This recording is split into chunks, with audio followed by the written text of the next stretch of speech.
Hello everyone, welcome back to Learn with Mansi. In today's lecture, we'll discuss the types of marriage in Hinduism. अब types of marriage in Hinduism जो है और types of marriage in Hindu law ये दो अलग चीज़ें हैं। 1956 में जब एक्ट आया 1955 में सॉरी, तो उससे पहले पॉलीगैमी भी अलाउड थी सोसाइटी में और शादियों को लेकर कोई खास नियम नहीं थे। बट एक्ट आने के बाद से मोनोगैमी एक तो हिंदू रिलीजन में आ गई, यानी आप एक से ज़्यादा शादी नहीं कर सकते, प्लस कंडीशंस डिफाइन हो गई एक वैलिड हिंदू मैरिज की। अभी जो हम डिस्कस करेंगे वो 8 टाइप की शादियां हैं जो एंशिएंट हिंदुइज्म धर्म के हिसाब से मानी जाती थी। इनका आज के डेट में एग्जैक्टली कोई रेलेवेंस नहीं है, ये धार्मिक तौर पे देखी जाती हैं, बट कभी कभार इनसे क्वेश्चन आ जाता है, so it's better to know about them in short. देखो, marriage in Hinduism is a religious sacrament. Muslims में मैरिज इज़ अ कॉन्ट्रैक्ट, उनका ये खुद का लॉ क्लियरली बोलता है, बट हिंदूज़ में ऐसा नहीं है। इसे एक बहुत ही रिलीजियस प्योर चीज़ माना जाता है, एक बॉन्ड जो मानते हैं जन जन्मांतर तक चलता है, ऐसा नहीं है कि एक कॉन्ट्रैक्ट है। एंड ये क्यों इसकी इतनी रेलेवेंस होती थी शादी की, क्योंकि बहुत सारी मान्यताएं थी कि आप कोई भी धर्म कर्म का कार्य जब करेंगे तो आपकी वाइफ का साथ बैठना उस पूजा में ज़रूरी है, वो सफल तभी मानी जाती थी। बहुत गृहस्थ आश्रम में ये बहुत इंपॉर्टेंट माना जाता था, तो इसलिए इट्स इम्पॉर्टेंट कि आपकी शादी हो और अच्छे इंसान से हो, सही तरीके से हो। अब 8 तरीके की शादियाँ थी, हम उन पे आते हैं। सबसे पहले था ब्रह्म विवाह। ये सबसे बेस्ट टाइप की शादी मानी जाती थी, सबसे सुप्रीम।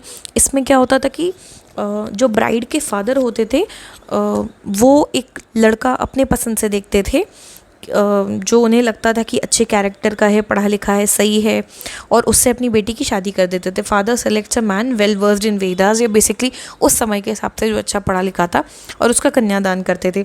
इसमें ग्रूम जो है कोई भी मटेरियलिस्टिक कॉम्पेंसेशन नहीं देता था ब्राइड की फैमिली को, यानी लड़का कुछ नहीं दे रहा होता था ब्राइड की फैमिली को in return of the girl as a bride price, कुछ नहीं होता था। फादर एक लड़का सेलेक्ट करते थे, उन्हें जो लगता था पढ़ा लिखा है, समझदार है, सब कुछ है, अपनी बेटी की उससे शादी कर देते थे। ये सबसे सुप्रीम फॉर्म माना गया है। उसके बाद आता है दैव्य विवाह। दैव्य विवाह क्या होता था कि ब्राइड के फादर जो है एक प्रीस्ट को, एक पंडित को एज अ सैक्रिफाइशियल फ़ी, यानी कोई भी जो उन्होंने पूजा पाठ कराया है, सैक्रिफाइस करवाया, कुछ करवाया है, उसकी फ़ीस के तौर पे अपनी बेटी को दे देते थे, ठीक है, एज अ दक्षिणा दे देते थे। ये प्रैक्टिसेस कब होती थी? अक्सर जब जो पेरेंट्स थे वो अफोर्ड नहीं कर सकते थे शादी के expense. So Daiva marriage, daughter given as a dakshina to the priest. इसमें फादर ग्रूम ढूंढते हैं। Look at the difference. ब्रह्म विवाह में वो एक लड़का सेलेक्ट करते हैं, यहाँ वो ढूंढते हैं, ठीक है, ये बेसिक फ़र्क है। इसके बाद आता है अर्श विवाह। अर्श विवाह क्या होता है? इस तरीके की शादी में जो लड़का है वो लड़की वालों को कुछ देता है बदले में, गाय बैल जैसी चीज़ें उस समय में। Daughter married to a sage, bride groom यानी दूल्हा side gives cows to bride's father. इसमें क्या होता था कि आप गाय या बुल हो गई, यानी जो बैल हो गया, वो बदले में देते थे। ये शादियाँ ज़्यादातर ऋषि और जो ऋषि मुनि लोग होते थे उनके साथ की जाती थी। 4th काइंड ऑफ विवाह इज़ प्रजापत्य विवाह। प्रजापत्य विवाह काफ़ी हद तक ब्रह्म विवाह के जैसा ही है, यानी काफ़ी हद तक सिमिलर है। इसमें कन्यादान नहीं होता था, इसमें फादर लड़का ढूंढते थे। Again notice the difference, selects and searches. चुनना वर्सेस ढूंढना, ये दो अलग चीज़ें हैं, ठीक है। तो प्रजापति विवाह बहुत सिमिलर है ब्रह्म विवाह के। इस तरीके की शादी में क्या होता है, ब्राइड के फादर जो हैं बेटी को एक किसी ग्रूम को दे देते हैं, शादी करवा देते हैं, पर यहाँ पे एक म्यूचुअल अंडरस्टैंडिंग होती है कि हाँ ये दोनों अपने धर्म का अच्छे से पालन करेंगे एक्सेट्रा, सर्च करके। 5th टाइप ऑफ विवाह इज़ गंधर्व विवाह। गंधर्व विवाह क्या है? It is essentially a love marriage, okay. Couple agrees mutually, parental consent not taken, ठीक है, कि आप दोनों को प्यार हुआ, आपको शादी करनी थी, आपने माँ बाप का कंसेंट नहीं लिया और आपने शादी कर ली। ये बेसिकली म्यूचुअल अट्रैक्शन बेस्ड है। टेक्निकली इसकी शुरुआत किसी रिचुअल से या कहीं से नहीं हुई, आप दोनों एक दूसरे को देख के अट्रैक्ट हुए हैं, उस बेसिस पे शुरू हुई है। तो इसमें रिचुअल्स, डाउरी, इन सब का कोई रेलेवेंस नहीं आ जाता है, ठीक है।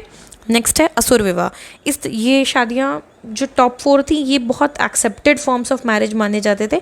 बाकी 4 बहुत अच्छे फॉर्म्स ऑफ मैरिज नहीं माने जाते थे, जैसे गंधर्व नॉट सो गुड। असुर विवाह में ब्राइड ग्रूम यानी दूल्हा gives wealth to bride's father, ठीक है, and this was highly condemned. Simple सी बात है, इस तरीके की शादी में लड़का दहेज देता था लड़की वालों को कि अपनी लड़की की शादी मुझसे करा दो। अब ऑब्वियसली ये एक बहुत नीचे टाइप की शादी मानी जा रही है कि अगर कोई पैसा दे रहा है कि अपनी बेटी मुझे दे दो बदले में, यानी मतलब वो किसी लायक शायद नहीं है, इसीलिए वो पैसे दे के एक तरीके से लड़की खरीदने की कोशिश समझी जाती है। तो इस तरीके की शादी को हमेशा लुक डाउन अपॉन किया जाता था।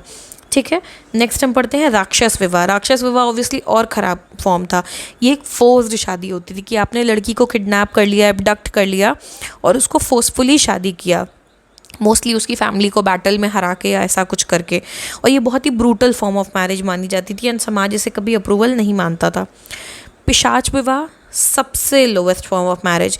इसमें क्या किया जाता था कि एक आदमी जो है वो एक लड़की को सेड्यूस करके या डिसीव करना, बेसिकली मतलब छल के, धोखा दे के किसी तरीके से उससे शादी कर लेता था जब वो एक साउंड स्टेट ऑफ माइंड में नहीं होती थी, यानी वो कंसेंट देने के, हाँ बोलने के सिचुएशन में नहीं होती थी। लड़की को चाहे वो फिजिकली शायद फोर्स कर चुका हो पहले और उसके बाद उससे ज़बरदस्ती शादी करा दे समाज बेइज्जती के चक्कर में, या फिर वो कुछ नशा करवा दे लड़की को, उसको बहला फुसला के कुछ धोखाधड़ी करके उससे शादी कर ले। इस तरीके की शादी को पिशाच विवाह कहा जाता था एंड ये सबसे ज़्यादा कंडेम किए जाने वाली शादी थी। ठीक है, कि सबसे ख़राब मानी जाती थी कि इससे बुरा कुछ हो ही नहीं सकता। ओके, सो ये बेसिकली 8 तरीके की शादी थी अकॉर्डिंग टू हिंदुइज़्म। टॉप 4 काफ़ी अप्रूव्ड माने जाते थे, लास्ट 4 उतने अप्रूव नहीं माने जाते थे, बट ऐसा नहीं है कि वो होते नहीं थे। आज के डेट में इनका कोई खास रेलेवेंस नहीं है। This is just for knowledge about the culture and just in case a question pops up. Next lecture we will discuss the types of marriage according to Hindu law. Stay tuned.